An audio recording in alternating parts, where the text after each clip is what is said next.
जिनके कारण उनके बच्चों का भविष्य उजड़ता है। क्यों उजड़ता है? क्योंकि वे अपने बच्चों में भेद करते हैं। जिन्हें अपनी भूमिका, जिन्हें अपने बच्चों के प्रति भूमिका नहीं था, वे उजाड़ते हैं अपने बच्चों के भविष्य को। जैसा कि लिंग भेद करना सबसे बड़ा अपराध है। इतना बड़ा अपराध है कि हमारे देश का संविधान भी इसे नहीं स्वीकार करता।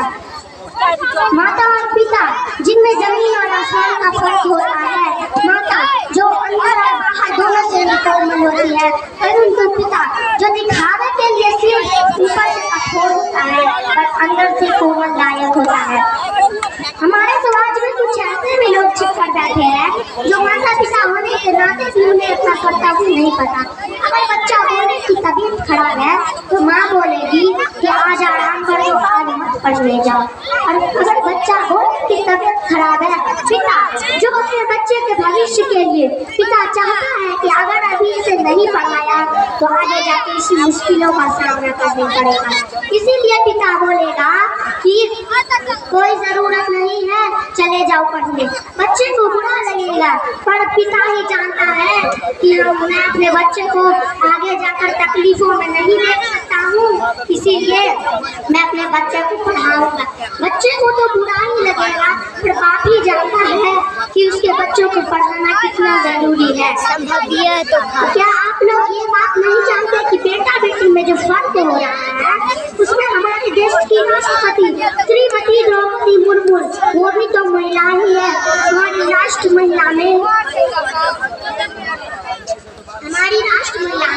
सोनिया गांधी और इंदिरा गांधी जैसे कि प्रतिभा पाटिल, ये सब तो महिला ही है ना। हमारे देश की राष्ट्रीय महिला ये सब भी महिला ही है। क्रिकेट में जैसे स्मृति मंदाना, राहुल यादव, ये सब तो ही परचम लहरा रही है। तब क्यों बेटा बेटी में फर्क किया जा रहा है? अगर किसी के घर में बेटी हो जाए तो सब रोने लगते हैं, बोलते हैं कि बोझ हो गई है।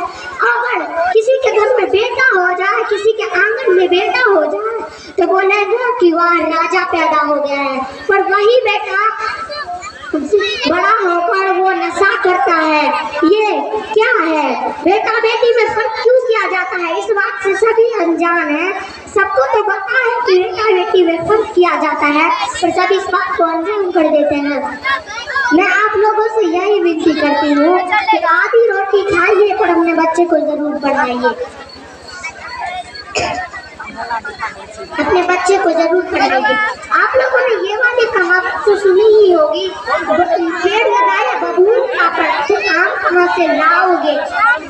पेड़ जो है, पेड़ भी एक बच्चे की ही तरह है। अगर आप उसे पालोगे पोसोगे, जैसे कि पानी दोगे, उसकी देखभाल करोगे, तो आपको जरूरी फल देगा, छांव देगा, लकड़ी देगा, जिससे आपको ठंडी में आग जला के राहत मिलेगी। अगर आप उस पेड़ को लगा दो और उस पेड़ की देखभाल ना करो तो वो पेड़ आपको क्या फल देगा, छांव देगा, क्या लकड़ी देगा।